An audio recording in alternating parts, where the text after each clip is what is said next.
गर्मी में 3 बहुओं की एक रसोई। हाय मोरी मैया, आज तो सूरज देवता आग उगल रही है। उफ, ये गर्मी जान लेकर माने की। पायल गर्मी में पसीने से परेशान होकर गैस के सामने तवे पर रोटियां सेक रही थी। तभी उसकी जेठानी काजल रसोई में रखे हुए टेबल फैन का मुंह अपनी तरफ कर लेती है। जेठानी जी, आप ये क्या कर रही हैं? आपने पंखे का मुंह अपनी तरफ क्यों किया? आपको दिख नहीं रहा कि मैं गैस के सामने खड़ी हूँ? मुझे गर्मी लग रही है। पायल, तुम ज्यादा जुबान चला रही हो। अगर तुम रोटी बना रही हो तो मैं सिलबट्टी पर यहाँ मसाला पीस रही हूँ और गर्मी मुझे भी लग रही है। अगर ये पसीना मसाले में गिरा तो पूरा मसाला खराब हो जाएगा। जेठानी जी, मैं रोटी बना रही हूँ और रोटी बनाने में बहुत गर्मी लगती है। जब तक मेरी रोटी नहीं बन जाती तब तक पंखे का मुंह मेरी तरफ रहेगा। इतना कहकर पायल टेबल फैन के मुंह को अपनी तरफ कर लेती है, जिसे देखकर काजल भड़क जाती है। अच्छा, मैं भी देखती हूँ पंखा तुम्हारी तरफ कैसे रहता है। इतना कहकर काजल पंखे का मुंह अपनी तरफ कर लेती है और इस तरह दोनों देवरानी जेठानी गर्मी से परेशान होकर पंखे के लिए एक दूसरे से जंगली बिल्लियों की तरह लड़ने लगती हैं। दोनों आपस में लड़ ही रही थी कि तभी कमला रसोई में आती है। क्या करूं मैं तुम दोनों का? जब देखो तुम लोग एक दूसरे से लड़ती रहती हो। एक तो इतनी गर्मी, ऊपर से तुम दोनों का नाटक ही कम नहीं होता। मैं तो तंग आ गई हूँ तुम दोनों से। माँ जी, मैंने कुछ नहीं किया, पहले जेठानी जी ने शुरू किया था। मैं तो रोटी बना रही थी, उन्होंने ही पंखे का मुंह अपनी तरफ किया। माँ जी, मैं भी तो सिलबट्टी पर मसाला पीस रही थी, मुझे भी तो हवा चाहिए ना। मैं तो कब से आप लोगों को बोल रही हूँ कि घर में कूलर ले आइए, लेकिन आप लोग तो मेरी बात ही सुनते नहीं।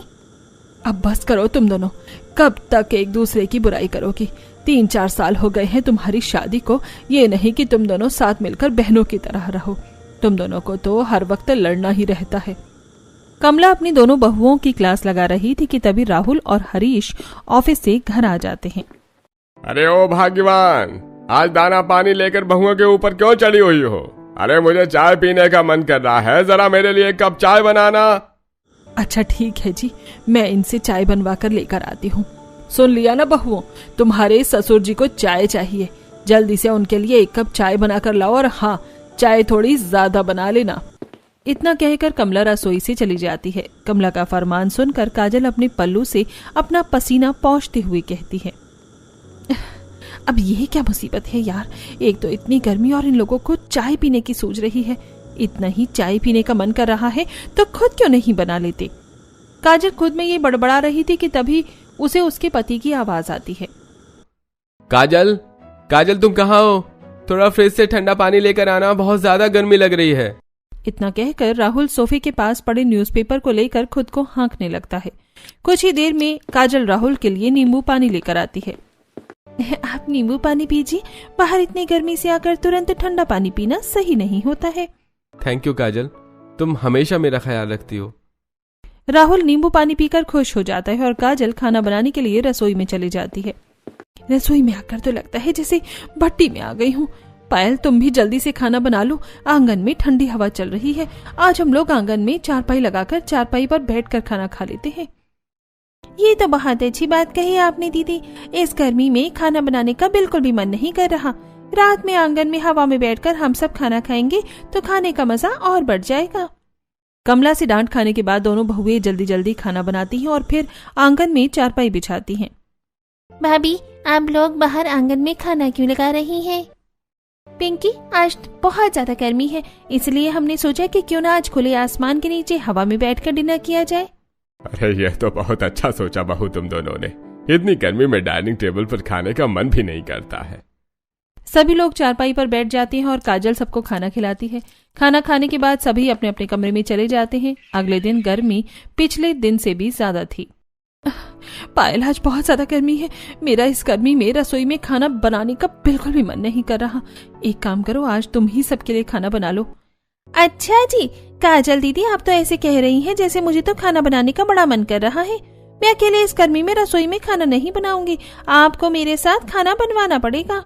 इस तरह दिन शुरू होने से पहले ही काजल और पायल दोनों की तू मैं शुरू हो जाती है। दोनों एक दूसरे से बहस करते हुए खाना बनाती हैं और सबको खाने के लिए देती हैं। सभी खाना खाकर अपने अपने काम पर चले जाते हैं। गर्मी की वजह से मुझे चक्कर आ रहे हैं।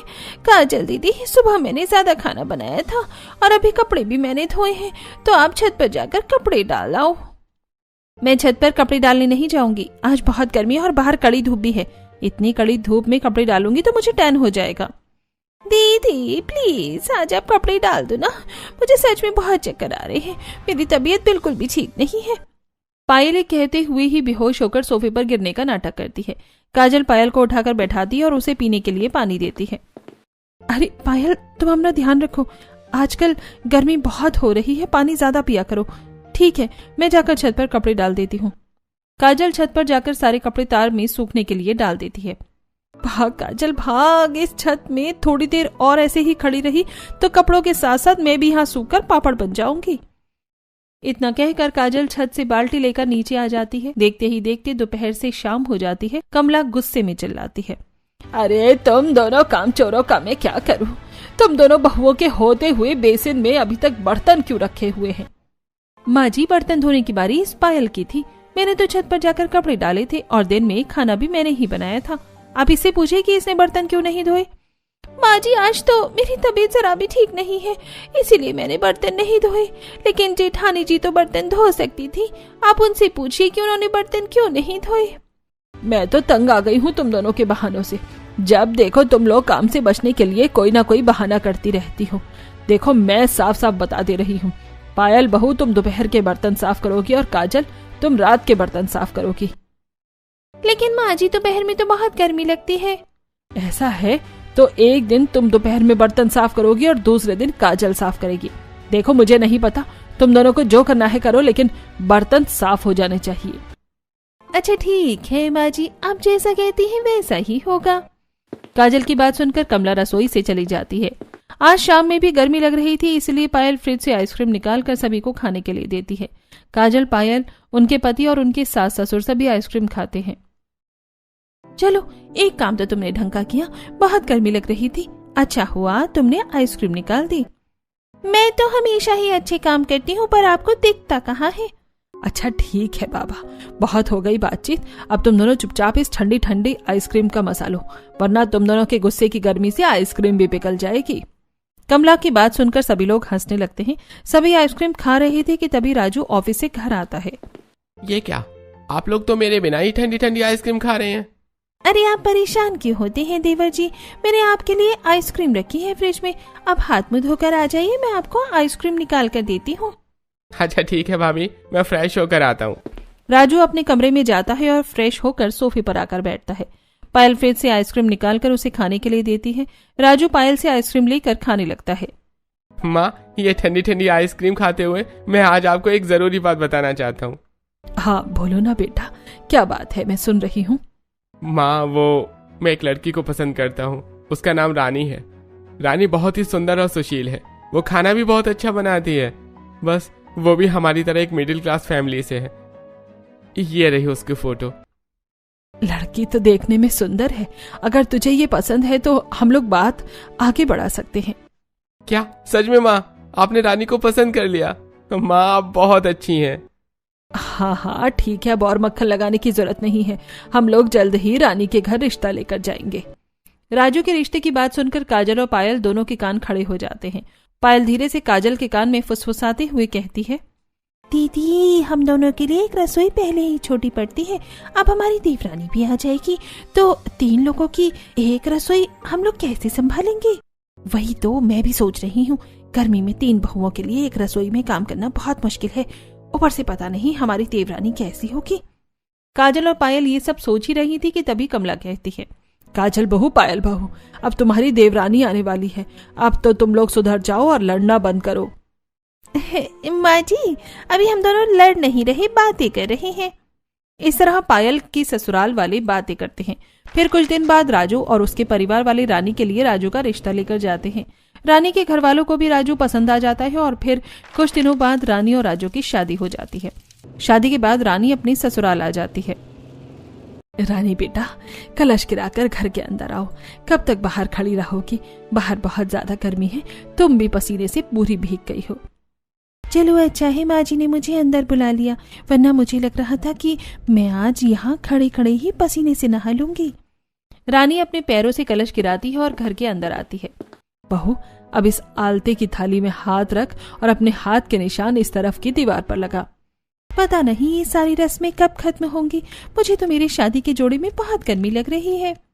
बहू, तुम्हें देखकर लग रहा है कि तुम बहुत थक गई हो। एक काम करो, तुम अपने कमरे में जाकर आराम करो, बाकी की रस्में हम लोग कल करेंगे। और करो गर्मी में शादी। गर्मी में शादी करने से यही हालत होती है। देखो कैसे पसीने से भीगी हुई हो। हम दोनों की शादी तो ठंड के मौसम में हुई थी। अरे तुम लोग फिर शुरू हो गई। काजल बहू, रानी तुम्हारी ही देवरानी है। तुम्हें रानी से बात करने का बहुत टाइम मिल जाएगा, लेकिन अभी रानी को उसके कमरे में लेकर जाओ। मैं शादी के सारे फंक्शन से थक गई हूँ। पिंकी, एक काम करो, तुम अपनी भाभी को उनका रूम दिखा दो। मैं जा रही हूँ थोड़ा आराम करने। इतना कहकर काजल अपने कमरे में चली जाती है और पिंकी रानी को लेकर उसके कमरे में जाती है। रानी को बहुत गर्मी लग रही थी, इसलिए वो अपने साथ लाए हुए एसी को ऑन करती है। अच्छा हुआ पापा ने शादी में मुझे एसी दिया, वरना इस गर्मी में तो मेरी हालत खराब हो जाती। रानी एसी चालू करती है और आराम से सो जाती है। अगले दिन उसकी पहली रसोई थी। रानी सुबह सुबह नहा धोकर अपनी सास के पास उनके कमरे में जाती है। माँ जी, खाने में क्या बनाऊं? बहू, तुझे खाने में जो भी बनाना आता है वो बना दे। बस जो भी बनाना गर्मी को ध्यान में रखकर बनाना। अच्छा ठीक है माँ जी। इतना कहकर रानी अपनी सास के कमरे से चली जाती है और रसोई में जाती है। बाप रे बाप, ये रसोई है या आग की भट्टी? यहाँ आते ही इतनी गर्मी लग रही है, लग ही नहीं रहा है कि मैंने सुबह सुबह नहाया है। रानी बेटा, इतनी गर्मी में तू अपने ससुराल वालों को क्या खिलाएगी? सोच।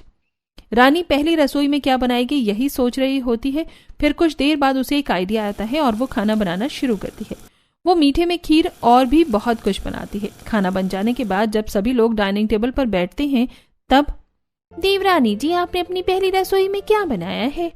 जेठानी जी, मैंने अपनी पहली रसोई में चावल, लौकी की सब्जी, बूंदी का रायता, खीर और ये स्पेशल शरबत बनाया है। क्या रानी, तुमने अपनी मेहनत बचाने के लिए अपनी पहली रसोई में कुछ बनाया ही नहीं। हम दोनों ने तो अपनी पहली रसोई में 2-3 तरह की सब्जी, फ्राइड राइस और भी बहुत कुछ बनाया था, लेकिन तुमने तो गर्मी से बचने के लिए इतना कम खाना बनाया है। तुम लोग फिर शुरू हो गई। अरे पहले खाना खाकर तो देखो कि तुम्हारी देवरानी ने कैसा बनाया है खाना। कमला के कहने पर काजल और पायल दोनों चुप हो जाती हैं और सभी लोग रानी के हाथ का बना खाना खाते हैं। हरीश जैसे ही खाना खाते हैं, अरे वाह भाई वाह, रानी बेटा तुमने क्या खाना बनाया है। काजल बहू, पायल बहू, तुम दोनों रानी से कुछ सीखो। तुम लोग अभी ये हल्का खाना बनाने के लिए रानी का मजाक उड़ा रही थी, लेकिन गर्मी में इस तरह का हल्का खाना ही ठंडक देता है। मैंने ही रानी को गर्मी का ध्यान रखकर खाना बनाने के लिए कहा था और ये खाना बनाकर रानी ने बता दिया कि वो कितनी समझदार है। रानी के हाथ का बना खाना सभी को बहुत पसंद आता है और सभी रानी की काफी तारीफें करते हैं। यहाँ तक कि राहुल और रोहन भी मजे से रानी के हाथ का बना हुआ खाना खाते हैं। सबको इतने प्यार से खाना खाते देखकर दोनों बड़ी बहुएं जल जाती हैं। आप लोग तो रानी की ऐसी तारीफ कर रहे हैं जैसे हमने तो कभी आपको गर्मी से बचने के लिए कुछ खिलाया ही नहीं। अरे ऐसी बात नहीं है बहू, तुम लोग ज्यादा मत सोचो। और रानी बेटा, ये रहा तुम्हारी पहली रसोई का नेक। कमला अपने हाथों से सोने का कंगन खोलकर रानी को देती है, जिसे देखकर दोनों जेठानियों का मुंह बन जाता है। माँ जी, आपने तो मुझे अपनी पहली रसोई में नेक में 500 रुपए दिए थे और अभी देवरानी जी को सोने के कंगन दे रही है। पायल बिल्कुल सही कह रही है माँ जी। वैसे भी घर के पुश्तैनी कंगन पर तो बड़ी बहू का ही हक होता है ना, फिर आप छोटी बहू को ये क्यों दे रही हैं? काजल बहू, पायल बहू, मैंने ये सोने के कंगन हमेशा से ही राजू की होने वाली पतली के लिए संभाल के रखे थे, इसलिए आज पहली रसोई में मैं उसे कंगन दे रही हूँ। और ये मेरा कंगन है, ये मैं कंगन किसी को भी दूंगी, ये मैं तय करूंगी। समझी तुम दोनों? कमला से डांट खाने के बाद काजल और पायल दोनों चुप हो जाती हैं। सभी लोग अपना खाना खाते हैं और फिर अपने अपने कमरे में चले जाते हैं। काजल और पायल, जो दोनों अभी भी रानी से जली हुई थी, एक दूसरे से बात करती हैं। दीदी, इस कल की आई लड़की ने तो अभी से घर वालों को अपनी तरफ कर लिया है। अगर ऐसा ही चलता रहा तो इस घर में हमें कोई पूछेगा भी नहीं। तुम बिल्कुल सही कह रही हो पायल। माँ जी के हाव भाव तो देखो अभी से ही बदलने लगे हैं। देख रही हो ना कैसे देवरानी की साइड ले रही है। हाँ दीदी, मैं तो देख रही हूँ, इसीलिए तो मैं आपसे कहना चाहती हूँ कि हमें अब आपस में लड़ना बंद कर देना चाहिए और साथ मिलकर नई मुसीबत को संभालना चाहिए। पायल, तुम बिल्कुल सही कह रही हो। ये रानी ससुराल आते ही सबके मन में जगह बनाने की कोशिश कर रही है ना। हम दोनों इसे इतना परेशान करेंगे कि इसे समझ में आ जाएगा कि हमारे घर में किसकी चलती है। बिल्कुल दीदी, हम लोग ऐसा ही करेंगे। इस तरह काजल और पायल रानी को लेकर तंग करने का प्लान बनाती हैं। ऐसे ही दिन गुजरते हैं। रानी अपने ससुराल में धीरे धीरे एडजस्ट होने की कोशिश कर रही थी। एक दिन रानी रसोई में सुबह का नाश्ता बनाने के लिए जाती है, तभी काजल रसोई में आती है। रानी, आज राहुल जी को ऑफिस जल्दी जाना है, इसलिए तुम थोड़ा रुक कर खाना बना लेना। पहले मुझे खाना बना लेने दो। मैं तो किचन में पहले आई थी ना, पर कोई बात नहीं, जेठ जी को तो ऑफिस भी जाना है, मैं ही थोड़ा इंतजार कर लेती हूँ, इंतजार करने में क्या ही चला जाएगा। ये सोचकर रानी अपना खाना बनाने का सामान हटाकर रसोई खाली कर देती है। फिर काजल आराम से रसोई में अपना खाना बनाती है। रानी के हट जाने के बाद काजल सारा खाना बनाती है। जब काजल का सारा खाना बन जाता है तब पायल रसोई में आती है और खाना बनाने की तैयारी करने लगती है। पायल दीदी, अभी मैं खाना बनाने वाली थी, राजू जी को ऑफिस निकलना है, तो क्या मैं पहले खाना बना लूं? नहीं, पहले मैं खाना बनाऊंगी, तुम इंतजार करो, जब मेरा खाना बन जाएगा तब तुम खाना बनाना, समझी? रानी नई नवेली बहू थी, इसलिए वो पायल की बात को कोई जवाब नहीं देती और चुपचाप से अपनी बारी आने का इंतजार करती है। पायल धीरे धीरे अपना सारा खाना बनाती है और जब उसका सारा खाना बन जाता है तब, मेरा खाना तो बन गया है, अब तुम चाहो तो खाना बना लो। ये कहकर पायल रानी को तिरछी मुस्कान देकर किचन से चली जाती है। पता नहीं मेरी दोनों जेठानियों को मुझसे क्या तकलीफ है, जब देखो मेरे पीछे पड़ी रहती है।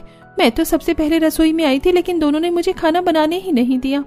रानी खाना बनाने में पहले ही लेट हो चुकी थी, इसलिए वो जल्दी जल्दी खाना बनाती है। वो दाल चावल और 2-3 तरह की भुजिया बनाती है। गर्मी में ऐसा खाना खाना ही अच्छा होता है, और इसी के साथ में धनिया पुदीने की चटनी बना दो तो सोने पर सुहागा हो जाएगा। ये सोचकर रानी धनिया पुदीने की चटनी बना देती है। काजल और पायल दोनों का खाना पहले ही बन चुका था, इसलिए दोनों अपना अपना खाना डाइनिंग टेबल पर सजा देती हैं। पता नहीं आज रानी को खाना बनाने में इतना टाइम क्यों लग रहा है। शायद देवरानी जी कछुए के स्टाइल में खाना बना रही होंगी, इसीलिए तो खाना बनाने में इतना टाइम लग रहा है। पायल रानी के बारे में उल्टी सीधी बातें कर ही रही थी कि तभी रानी अपना बनाया खाना लेकर आती है। रानी, मैंने तुम्हें कहा था ना आज मुझे जल्दी ऑफिस जाना है, फिर भी तुमने खाना बनाने में देरी कर दी। माफ कीजिएगा, मुझसे गलती हो गई, लेकिन आगे से ऐसा नहीं होगा। काजल और पायल दोनों ने अपने अपने खाने के काफी तेल मसाले और घी का इस्तेमाल किया था, जिसे देखकर पायल भाभी, काजल भाभी, आप क्या लोगों को गर्मी नहीं लगती है क्या?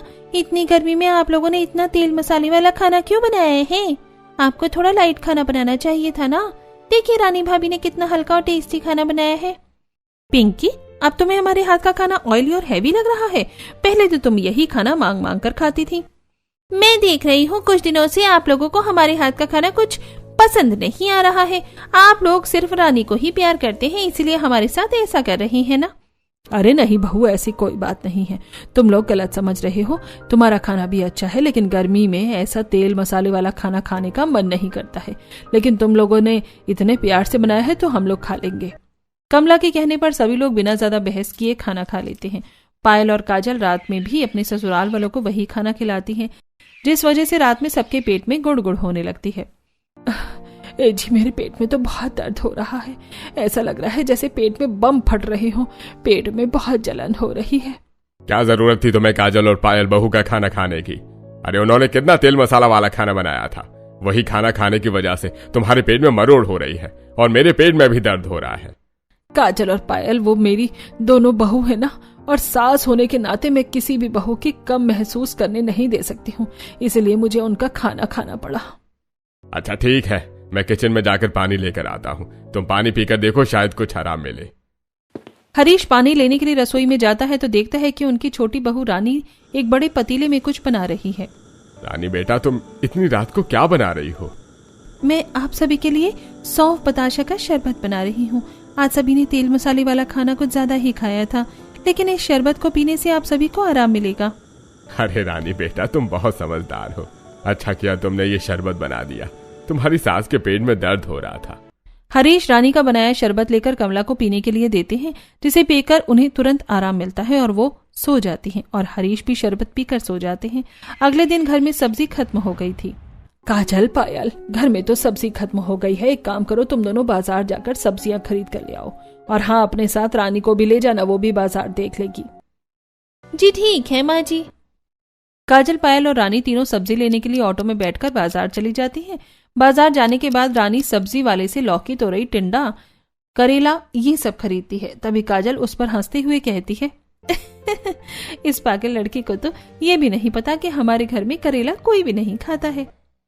अरे देवरानी जी, आप नई हो ना, इसलिए आपको नहीं पता, लेकिन हमारे ससुराल में करेला खाना किसी को भी पसंद नहीं है, तो ये सब्जी मत खरीदो, समझी? दीदी, गर्मी के दिनों में करेला खाना अच्छा होता है, और जब मैं अलग तरीके से करेला बनाकर सबको खिलाऊंगी तो सभी करेला खाएंगे। पायल, भैंस के आगे बीन बजाने का कोई फायदा नहीं है, इसे छोड़ो, हम लोग नारियल पानी वाले के पास चलते हैं और नारियल पानी पीते हैं। रानी, तुम ये सारा सामान उठाकर ले आना। काजल और पायल रानी को सारी सब्जियों का थैला पकड़ाने के लिए खुद देकर मजे से नारियल पानी पीने चली जाती हैं और नारियल पानी पीती हैं। दीदी, नारियल पानी पीकर तो मजा ही आ गया। एक काम करते हैं, हम लोग फ्रूट सैलेड भी खाते हैं। हाँ हाँ, क्यों नहीं, चलो चलकर खाते हैं। काजल और पायल फल वाले की दुकान में जाकर फ्रूट सलाद खाती हैं, जिसे देखकर रानी मन ही मन सोचती है, मेरी जेठानियां कितनी अजीब हैं। यहाँ मैं इतनी गर्मी में सब्जियों के सारे बैग पकड़कर चल रही हूँ और ये दोनों मजे से नारियल पानी पी रही हैं और फल खा रही हैं। ये नहीं कि एक बार देवरानी से भी पूछ लें। काजल और पायल दोनों जानती थी कि रानी को उन्हें मजे करते देखकर और सारा सामान उठाने में बुरा लग रहा है, लेकिन दोनों जानबूझकर उससे बदला लेने के लिए उसे तंग करती हैं। बाजार में खाना पीना करने के बाद काजल, पायल और रानी तीनों घर आ जाती हैं। बाजार में इतना सारा सामान पकड़कर तो मैं थक गई हूँ। एक काम करती हूँ, जल्दी से सारा खाना बनाकर आराम कर लेती हूँ। ये सोचकर रानी खाना बनाने के लिए रसोई में जाती है, लेकिन वो देखती है कि पहले से ही काजल और पायल दोनों रसोई में खाना बना रही हैं। दीदी, मैं बाजार का सारा सामान पकड़कर थक गई हूँ, आज मुझे पहले खाना बना लेने दीजिए। नहीं, पहले तो हम लोग ही खाना बनाएंगे। अगर तुम्हें खाना बनाना है तो 1 घंटे बाद आना, जब हमारा खाना बन जाएगा। लेकिन तब तो मुझे खाना बनाने में बहुत देर हो जाएगी। ये तुम्हारी प्रॉब्लम है, तुम समझो। पायल की बात सुनकर रानी उदास हो जाती है और वो घर के आंगन में आकर बैठ जाती है। घर के आंगन में हल्की हल्की ठंडी हवा चल रही थी। मेरी दोनों जेठानियां हमेशा मेरे साथ ऐसे ही करती हैं। इन दोनों के खाना बनाने के बाद रसोई बहुत ज्यादा गर्म हो जाती है और इतनी गर्मी में खाना बनाने में बहुत दिक्कत होती है। रानी ये सब सोच ही रही थी कि तभी उसके दिमाग में एक आइडिया आता है। मैं आंगन में चूल्हा बनाकर भी तो खाना बना सकती हूँ। यहाँ खाना बनाने से मुझे ना तो ज्यादा गर्मी लगेगी और ना ही मुझे खाना बनाने में देर होगी। रानी के आंगन में एक बड़ा सा पेड़ था। रानी अपना चूल्हा उस पेड़ की छांव में बनाती है। मेरा चूल्हा तो बन गया, अब जल्दी से सबके लिए दाल चावल और करेला बना देती हूँ। साथ में बूंदी का रायता रहेगा तो सभी को खाने में अच्छा लगेगा। रानी जल्दी जल्दी सारा खाना बनाती है और खाना बनाने के बाद सभी को परोसती है। खाने में करेला देखकर माँ जी, देखिए, रानी के खाने में करेला बनाया है। मैंने तो उससे पहले ही कहा था कि हमारे घर में करेला खाना किसी को भी पसंद नहीं है, लेकिन उसने हमारी बात नहीं सुनी। माँ जी, मुझे पता है कि आप लोगों को करेला पसंद नहीं है, लेकिन मैंने अचार का मसाला डालकर अलग तरीके से करेले का भरता बनाया है। आप लोग इसे एक बार खाकर देखिए, मुझे यकीन है आप लोगों को ये बहुत पसंद आएगा। रानी बेटा, हमें तो बस करेले का स्वाद पसंद नहीं है, लेकिन अगर तू कह रही है कि अच्छा बना है तो मैं खाकर देखता हूँ। हरीश जैसे ही करेला खाते हैं उन्हें करेले का स्वाद बहुत अच्छा लगता है। अरे वाह बहू, करेला इतना टेस्टी भी लग सकता है, मुझे पता नहीं था। तुमने तो सच में बहुत ही स्वादिष्ट करेला बनाया है। रानी का बनाया करेले का भरता सभी को बहुत पसंद आता है। सभी रानी का बनाया खाना खाकर ही पेट भर लेते हैं और कोई भी काजल और पायल का बनाया खाना खाता ही नहीं है, जिसे देखकर काजल और पायल दोनों चिढ़ जाती हैं। देख रही है ना दीदी, कोई भी हमारा खाना नहीं खा रहा है, हमें और अच्छा खाना बनाना होगा। ये सोचकर काजल और पायल कभी अपने घर वालों के लिए कढ़ाई पनीर, पराठा, पुलाव ये सब बनाते तो कभी कुछ और। घर वाले ये खाना खाकर परेशान हो गए थे। आजकल आप लोग इतना तेल मसाले वाला खाना क्यों बना रही हैं? इतनी गर्मी में ये खाना अच्छा नहीं लगता है। रोहन जी, आपको अपनी पत्नी के हाथ का खाना बनाया अच्छा ही नहीं लग रहा है, ये कैसी बात हुई? इस तरह जब भी घर वाले काजल और पायल के खाने में कोई बुराई करती तो वो दोनों ड्रामा करने लगती। एक तरफ दोनों तेल मसाले वाला खाना बना रही थी तो दूसरी तरफ वो रानी का खाना खराब करती हैं। कभी काजल सब्जी में नमक डाल देती है तो कभी पायल दाल में चीनी। पता नहीं कुछ दिनों से मेरे बनाए खाने में गड़बड़ क्यों हो रही है। रानी ये सोच सोचकर परेशान थी कि तभी एक दिन तेल मसाले वाला खाना खाकर कमला बीमार हो जाती है। हाय राम, मैं मर गई। आज तो मेरे पेट में बहुत ज्यादा दर्द हो रहा है। आए, कोई डॉक्टर को बुलाओ। रोहन जल्दी से डॉक्टर बुलाता है और डॉक्टर आकर कमला को चेक करते हैं। देखिए, इतनी गर्मी में कोई इतना तेल मसाले वाला खाना खाता है क्या? हाँ, ज्यादा तेल मसाला खाने से ही उनकी तबीयत खराब हुई है। आप लोग ठीक रहना चाहते हैं तो ठंडी तासीर वाला खाना खाइए। काजल बहू, पायल बहू, मैंने तुम दोनों को समझाया था कि ऐसा खाना मत बनाओ, लेकिन तुम लोगों ने मेरी नहीं सुनी। अब तुम दोनों खाना मत बनाना। रानी बहू खाना बनाएगी, तुम उसकी मदद करना। ऐसे ही दिन गुजरते हैं। एक दिन रानी रसोई में खाना बना रही थी। वो आलू उबलने के लिए कुकर में डाल देती है। उफ, ये गर्मी, इतनी गर्मी में तो खाना बनाना बहुत ही ज्यादा मुश्किल है और आज कुछ ज्यादा ही गर्मी लग रही है।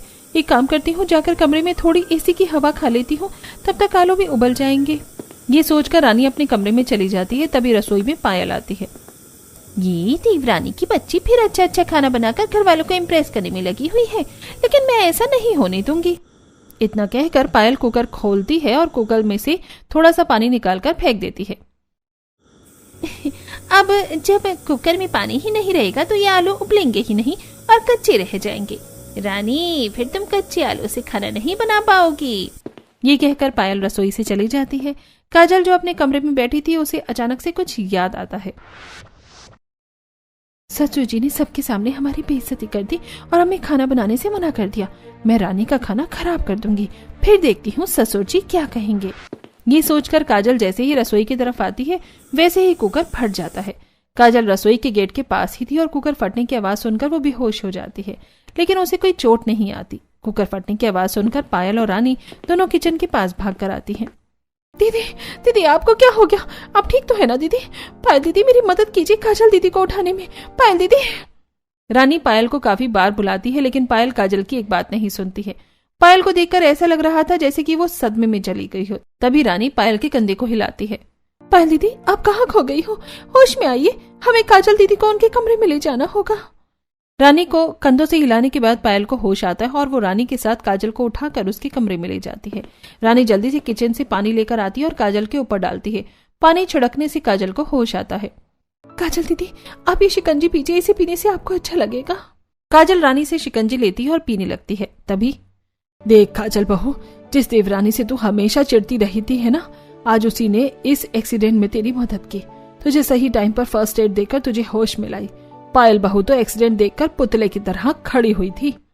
काजल भाभी, जब आपने खाना बना लिया था तो आप रसोई में क्यों गई थी? वो तो भला हो कि आप रसोई के अंदर नहीं गई थी, वरना पता नहीं क्या अनर्थ हो जाता। मैं तो बस वहां पानी लेने के लिए गई थी, पता नहीं कुकर कैसे फट गया। तुमने कुकर में पानी कम डाला था क्या? नहीं दीदी, मैंने तो आलू उबालने के लिए बिल्कुल सही माप में पानी डाला था, लेकिन पता नहीं कुकर कैसे फटा। कुकर में अगर पानी कम हो तो कुकर फट जाता है क्या? और नहीं तो क्या, कुकर में अगर पानी कम होगा तो वो फट जाएगा ना। और तुम्हें इतनी सी बात नहीं पता? पायल को पता नहीं था कि कुकर में पानी कम डालने से कुकर फट जाता है, और जब काजल उसे समझाती है तो उसके चेहरे का रंग सफेद पड़ जाता है। ये मुझसे कितनी बड़ी गलती हो गई। मुझे तो पता भी नहीं था कि पानी कम कर देने से कुकर फट जाएगा। मैं तो बस खाना खराब करना चाहती थी, मेरा इरादा किसी को भी नुकसान पहुंचाने का नहीं था। हे भगवान, मुझसे कितनी बड़ी गलती हो गई। पायल के चेहरे के रंग उड़े हुए देखकर काजल समझ जाती है कि हो न हो पायल ने ही कुछ गड़बड़ की थी, लेकिन वो कुछ कहती नहीं।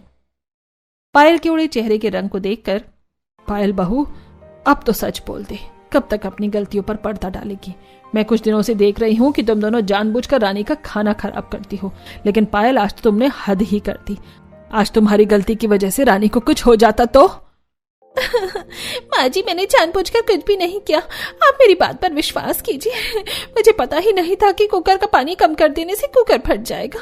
मैं रानी से चिढ़ती जरूर हूँ, लेकिन उसे चोट पहुंचाने के बारे में कभी सोच भी नहीं सकती।